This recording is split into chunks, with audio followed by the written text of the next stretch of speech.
Selamat pagi. Hari yang baik ini kita merenungkan Yesaya 40 ayat 30 sampai 31. Orang-orang muda menjadi lelah dan lesu, dan teruna-teruna jatuh tersandung. Tetapi orang-orang yang menanti-nantikan Tuhan mendapat kekuatan baru. Mereka seumpama Raja Wali yang naik terbang dengan kekuatan sayapnya. Mereka berlari dan tidak menjadi lesu. Mereka berjalan dan tidak menjadi lelah. Saudara yang dikasihi Tuhan, sebuah kondisi dan realita kalau kita merenungkan hari-hari ini, ayat firman Tuhan yang kita baca menegaskan bahwa ada banyak anak-anak muda dan teruna-teruna yang menjadi lelah, lesu, dan tersandung. Orang-orang muda, orang-orang yang merasa bisa dan kuat, hari-hari ini sedang digoncang oleh Tuhan. Karena sebenarnya kekuatan yang kita miliki bukanlah berasal dari kita, bukanlah berasal dari apa yang kita miliki dan kita bisa dapat, tetapi sesungguhnya datang daripada Tuhan.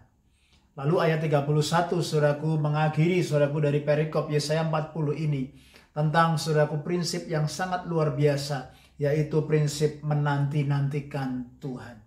Saudara, berapa banyak kita hari-hari ini mau duduk diam menanti-nantikan Tuhan? Karena ketika kita menanti-nantikan Tuhan, itu adalah kunci yang menjadi sumber kekuatan dalam hidup kita. Ada banyak orang yang tidak mengalami kekuatan Tuhan karena saudaraku dia lupa mempraktekkan prinsip ini, yaitu to wait upon the Lord. Saya ingin bagikan ada 4 hal, elemen ketika kita menantikan Tuhan. Yang pertama adalah mendengar. Kita perlu mendengar Roh Kudus berbicara. Mendengar secara aktif, saudara.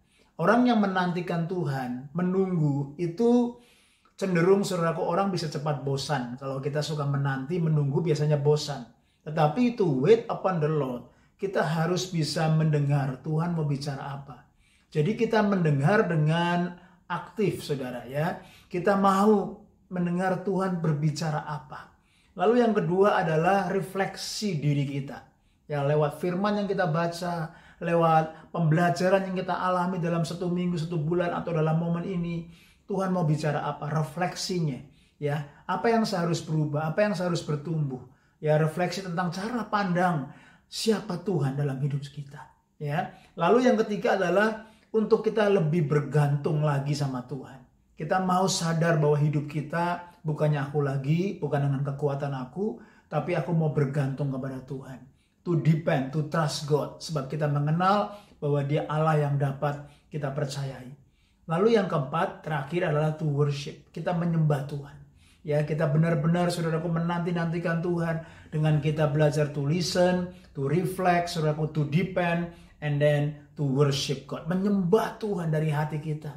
Karena Tuhan melihat hati. Tuhan gak melihat yang lain. Tuhan melihat cinta kita kepada Tuhan.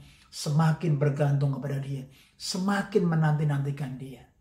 Nah akhirnya kita akan mendapat kekuatan yang baru. Kalau kita berjalan, kita tidak menjadi lelah. Kalau kita berlari, kita tidak berlari dengan kelelahan.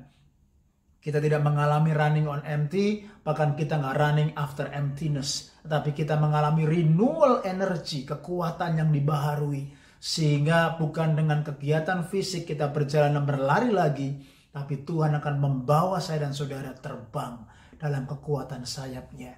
Artinya ada kekuatan supranatural, ada renewal energy. Dan saudaraku, ketika kita saudaraku mengalami renewal energy ini, kekuatan Tuhan menjaga menyertai kita, maka kita bisa berkata, I can do all things through Christ. Ternyata ayat ini, ayat 31 dikaitkan saudaraku dari ayat ke-28 dan 29. Renungan yang kemarin sudah kita pelajari. Bahwa cara pandang kita tentang Tuhan begitu mempengaruhi kekuatan dalam hidup kita. Kalau cara pandang kita salah, kita berkata God doesn't see, God doesn't care. Maka itu banyak orang yang menjadi lelah dan lesu. Tapi ketika kita tahu, Alkitab berkata, tidakkah kau tahu? Tidakkah kau dengar? Tuhan itu saudaraku memiliki saudaraku 3 pribadi. Saudaraku yaitu Allah yang luar biasa. Tetapi dalam satu kesatuan. Dan saya percaya kebaikan Tuhan, kekuatan Tuhan, kepedulian Tuhan, hikmat Tuhan akan terus menjaga dan memimpin kita. Bagaimana dengan Anda dan saudara? Apakah kita punya cara pandang dan perspektif kita akan Tuhan yang benar dan baik? Bagaimana dengan saudara dan saya? Apakah kita menanti-nantikan Tuhan hari-hari ini? Kiranya Tuhan terus memberkati kita semua. Stay strong and stay blessed.